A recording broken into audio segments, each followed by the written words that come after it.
Well, hello everyone, and welcome to our What's New Liberty webinar. My name is Susanna, and I work as a marketing researcher here at SoftLink IC. This is our What's New in Liberty webinar, where we will cover fantastic features and enhancements in our latest releases. Today, we are looking at just a few of the features from our recent releases, culminating with Liberty version 5, build 8, patch 61, and Liberty Link, our mobile app, culminating in its release for 1.013. Now, remember, you are able to view the full release notes in your Liberty help menu. And you've got a few release notes to have a look at there. So let's now have a look at some of our latest release features. And let's kick off with a look at Liberty Link. Our latest version of Liberty 8.061 has been updated with added support for our app Liberty Link. You'll need to be on this most recent version of Liberty to access all of the cool features and updates in Liberty Link. So you know what you have to do if you aren't on that latest version. Get in touch with the team and make it happen. So this latest build of Liberty Link 1.013 includes the following: circulation desk. Oh, how excited. Scanning for NFC tags. Now, currently, only type 4 tags are supported. We've also got some great feature enhancements for YouBoox links in info boxes, RSS feeds in info boxes, digital collections, I might say that again, digital collections in Liberty Link, and modifying the display of Liberty Link menus so you can reorder, show, or hide some of those menu items. Now, before we have a look at some of these features in action, there are a few others worth mentioning. First up, translation keys. Now, translation keys have been added in Liberty Link, and you can access them via the management side of Liberty by using translation keys that start with mobile. And once you do that search, your results will look something like this. So we've got some great translation keys that have been added so you can customize that mobile app even more. Liberty Link will now display YouBoox or Nextory links in information boxes on the home screen. Pretty cool. NFC is here. Functionality is available in Liberty Link, and you might be using this technology currently for things like security gates with RFID tags.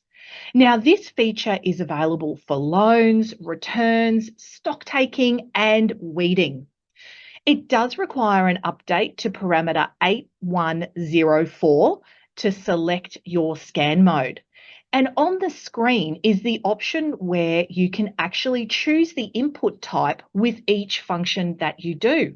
So why not have all the options, hey? Another cool update to Liberty Link is the ability to circulate for other borrowers. Now, some privileges do need to be turned on for this, and my admin, Jacob, is now going to complete some functions for another borrower, Kitty. So he can go ahead and choose Kitty, and at first he'll do some returns for her. So we're going to return these items, or renew them, I think we did. And now he's actually going to borrow on Kitty's behalf. And again, choose the input method. He's chosen barcode. And he can successfully lend that on Kitty's behalf. That's pretty awesome.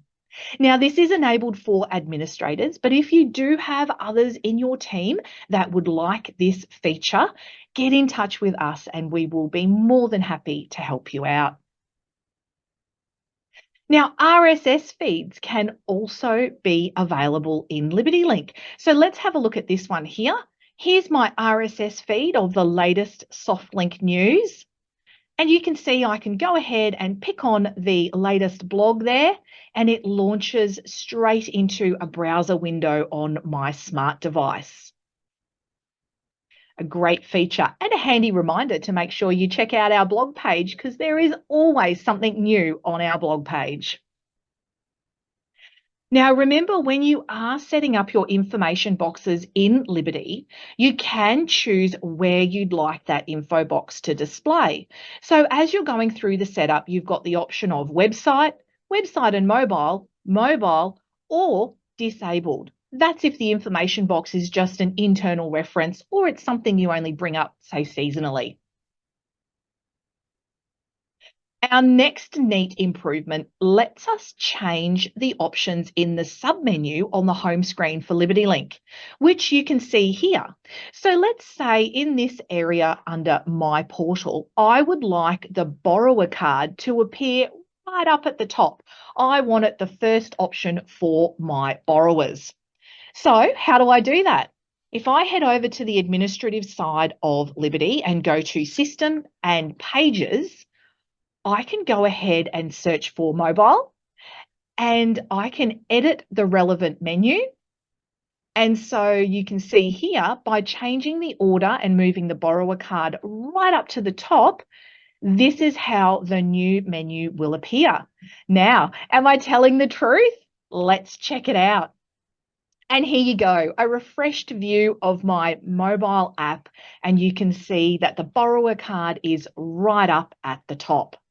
Now, remember, there are relevant privileges that still need to be enabled to display menu items. And that, guys, is LibertyLink. Remember, it is free with Liberty and a fantastic tool for both administrators and users.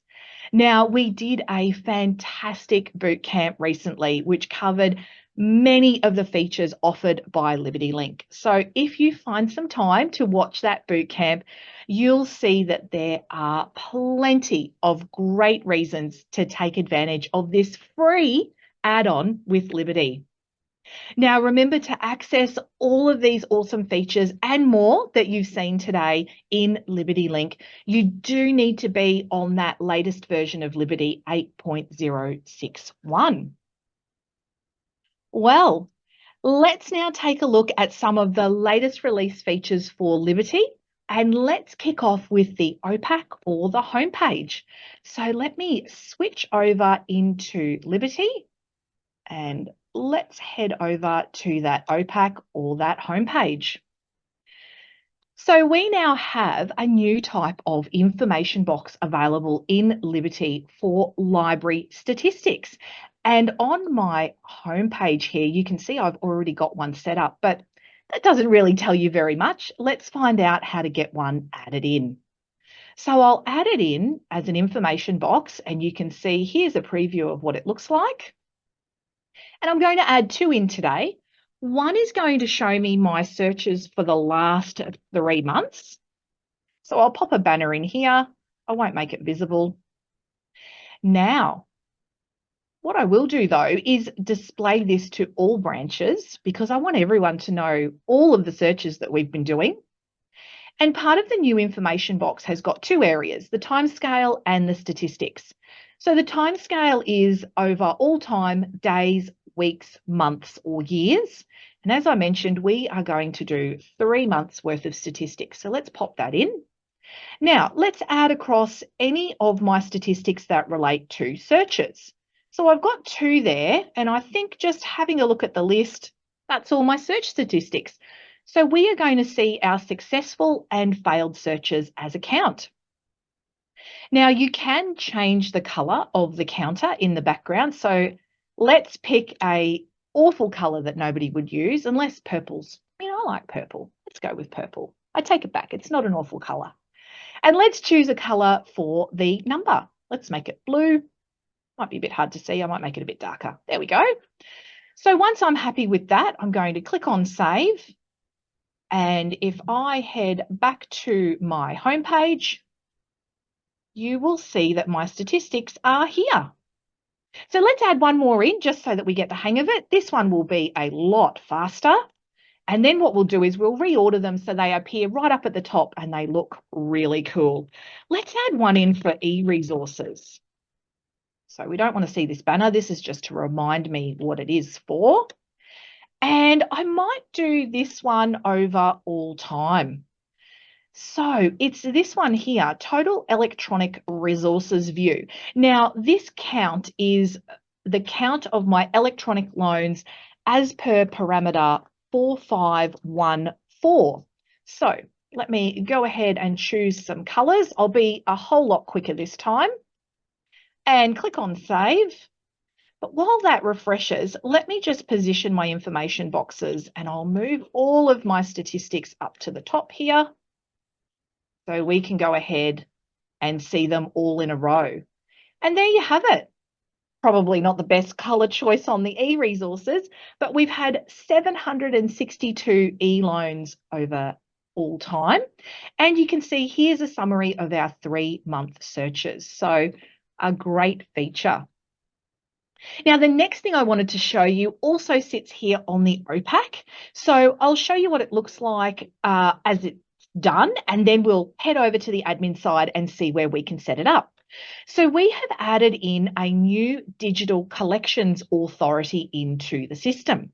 Now, once it's set up, you will find it here under other searches. So here it is here, digital collections. And you can see I've got 2 set up in the system. Now, this is an awesome feature that we are rolling out with our new package called Liberty Digital.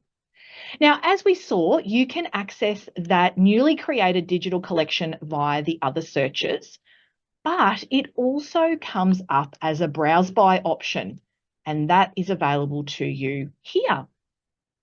Now, this option can also be included in the advanced search dialog and in custom searches. So you're able to sprinkle it all through the system and make sure people are finding those digital collections you have. So let's have a look on the management side of Liberty at how we would set that up. So it sits under cataloging and it is one of our authority controls, as I mentioned, and we can find it here under Open Digital Collections. And there's my 2 collections there. Now, this as an authority functions identically to the existing lists authority, except for mark and reading list imports.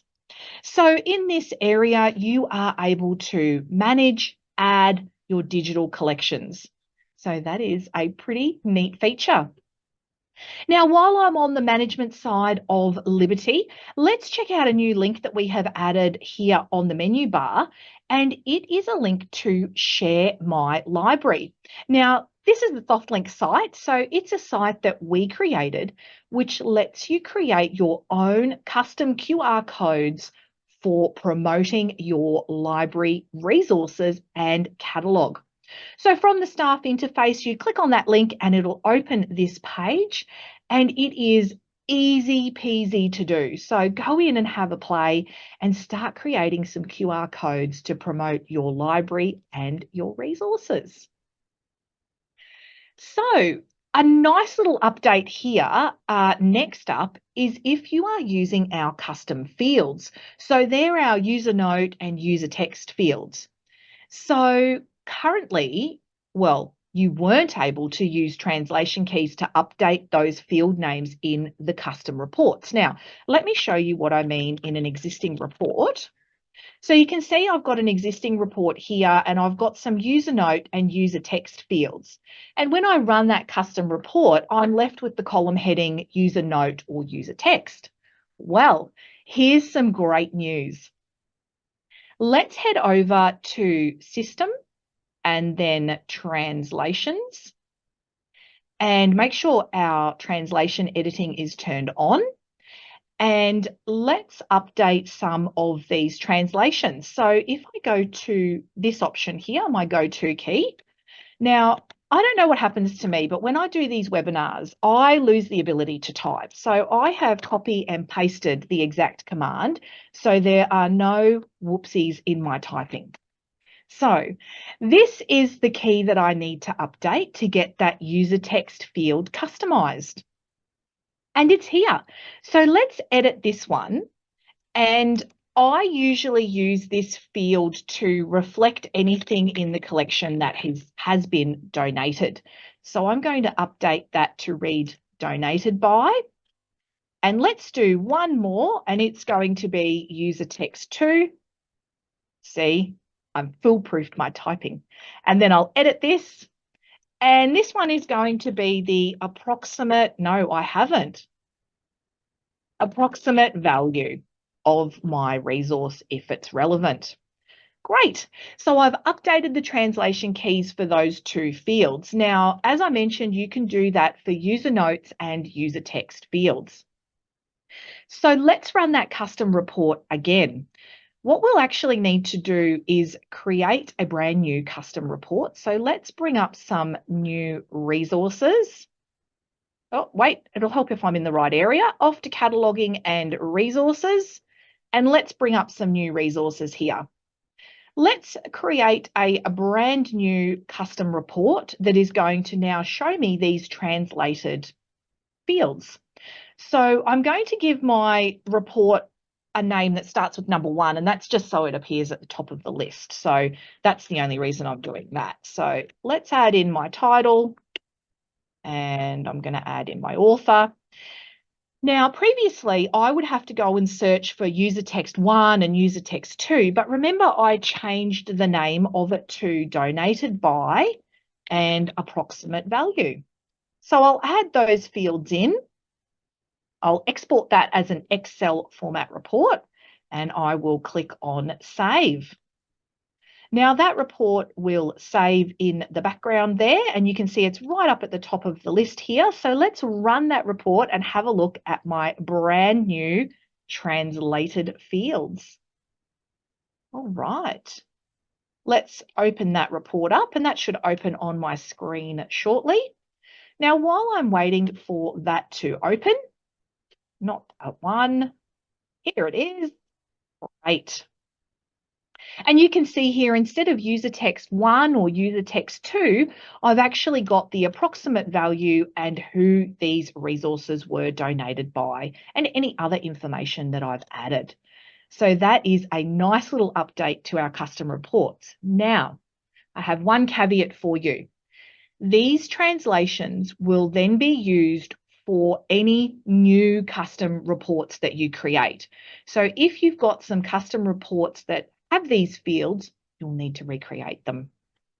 All right, I can close those down. Don't need to save that, won't be coming back to you.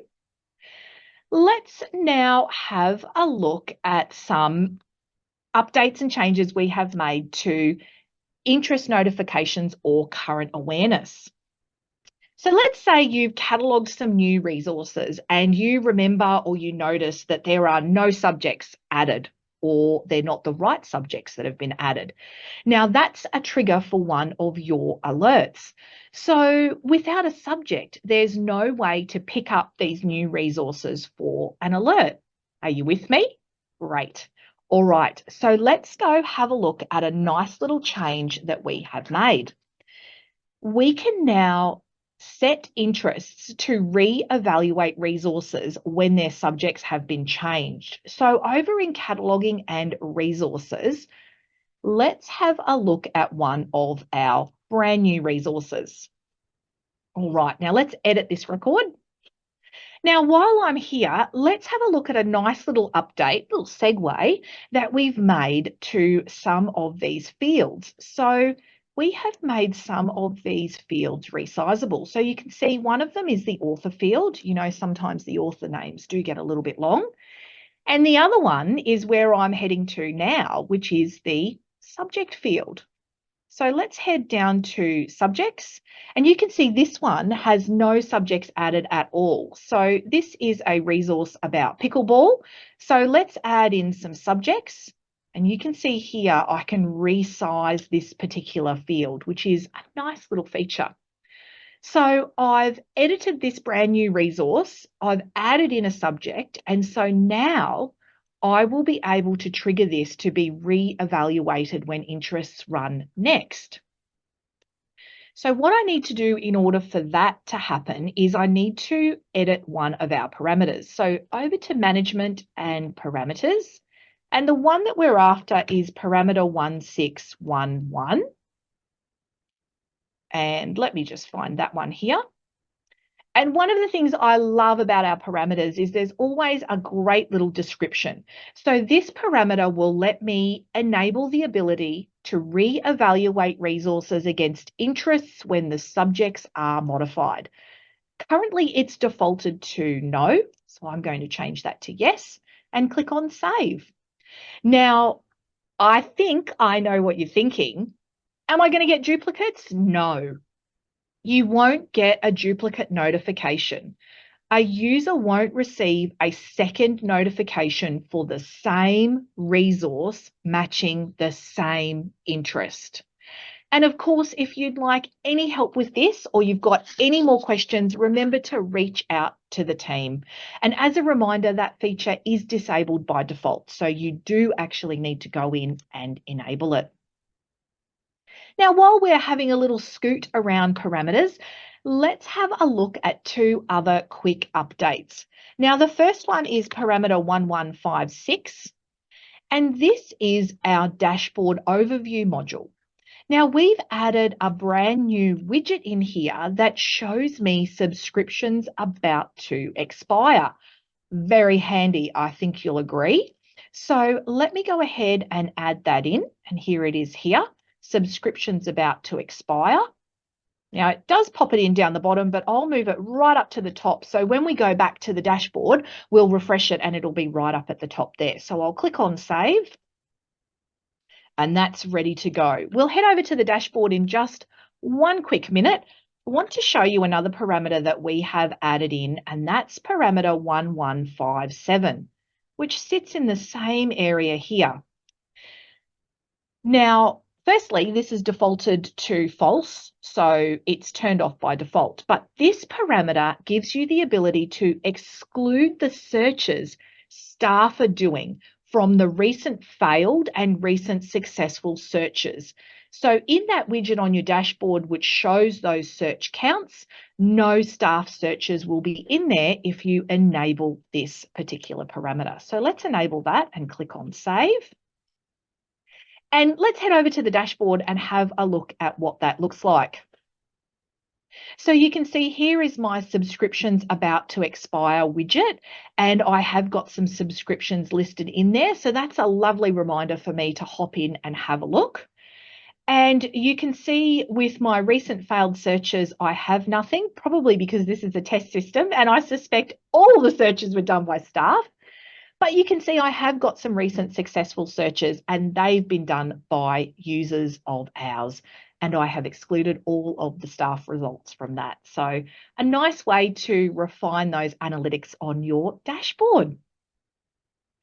So the next few updates see me whizzing over to cataloging, then circulation, and lastly, serials. So first up, cataloging and bib types. Now, let me just edit one of these ones and I will show you what I mean. It's now possible to exclude bib types by user roles when performing searches via the OPAC, and you can add those here. So what will happen here is the restrictions will work as follows. Bib types without any restrictions will be open to all users. Bib type user roles that have restrictions, so if I add a couple in here, will only be available to borrowers listed with that user role. So this kind of acts as a little bit of a whitelist. So this particular bib type will now be restricted to the user roles that I have added into here. Click on save and then OK. So that's a nice way and another way for you to be able to control access and visibility of your resources within the system. All right, over to a new little feature we've added that sits under circulation and lending rules. So lending rules can now include an option to have a grace period where overdue items can be renewed. So let's have a look at this one here for staff and the lending rules around audio visual items. So what you can do here is you can enter a value, and I'll enter in 3, so that will be 3 days, that the loan is renewable for after it becomes overdue. Now, if I leave it blank, that imposes no limit.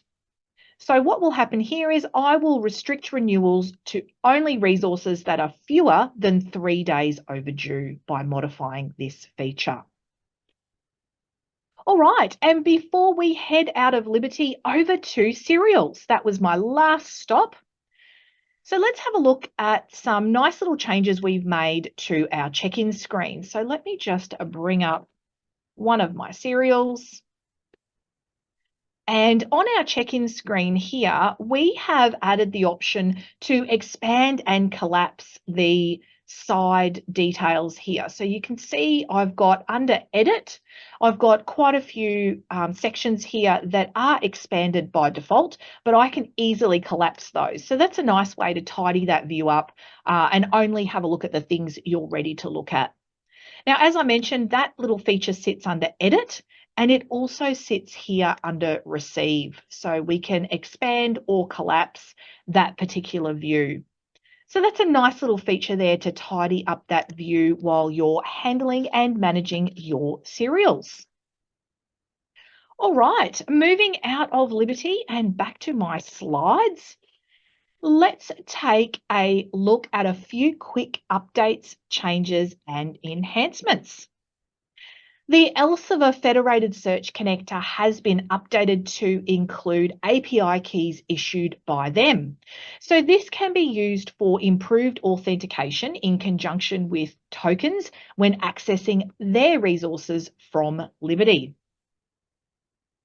The size for the OPAC, this is really hard to say, OPAC text info boxes images have now been increased to a maximum of 200 by 200 pixels.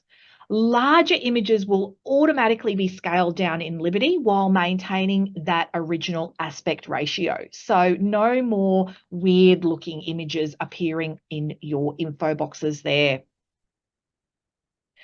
DKIM support has been added to Liberty for outgoing mail. Now, the aim is to improve the deliverability of emails, reducing the likelihood of it being flagged as spam. To try and keep inboxes safe and spam-free, new requirements have been introduced for bulk email senders by Google and Yahoo, and you can see the dates relevant to those on the screen there. Now, if you do need to have a look or make any changes to your settings, you will find them under parameters 7658 and 7661. We're able to help, of course, if you need it, so remember to reach out.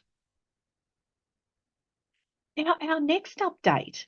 Do you have external or public users who need to log in but who don't have an internal or corporate account?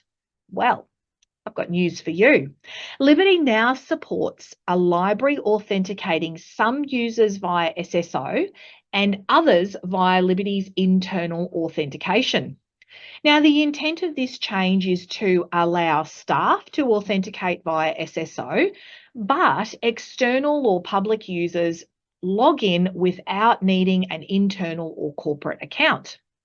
Now, if you're interested in implementing this, contact the team and they'll be more than happy to help. Now, if you do set this feature up and you have SSO, it is possible to allow anonymous, unauthenticated access to Liberty. Now, this can be configured by setting parameter 8965 to false. In this mode, users accessing Liberty will first land on the OPAC homepage as an anonymous or unauthenticated user instead of being directed to the SSO login.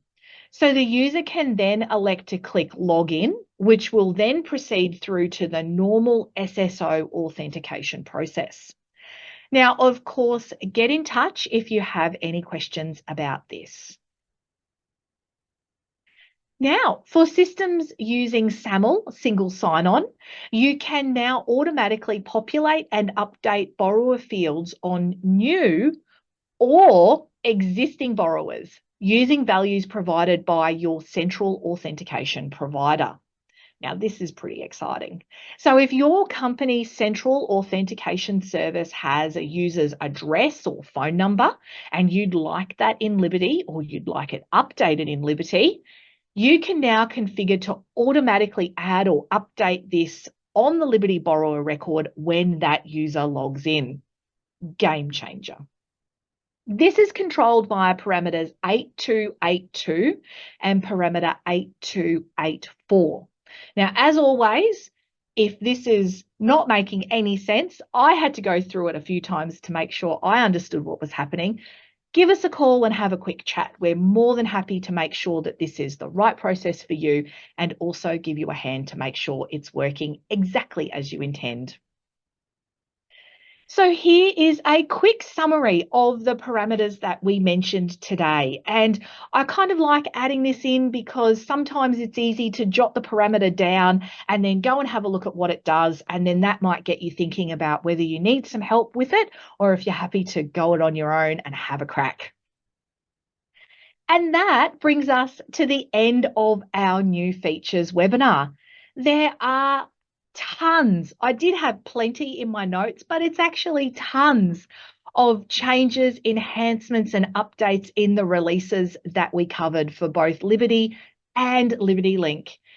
And we are always looking for ways to improve Liberty. So get in touch with the team, and you know they're always ready to help if you need it. So our contact details are there on the screen. And remember, get in touch if we can help you with anything you need to make sure your Liberty and Liberty Link systems are working exactly the way you want. Thank you for joining me today, and I will see you next time.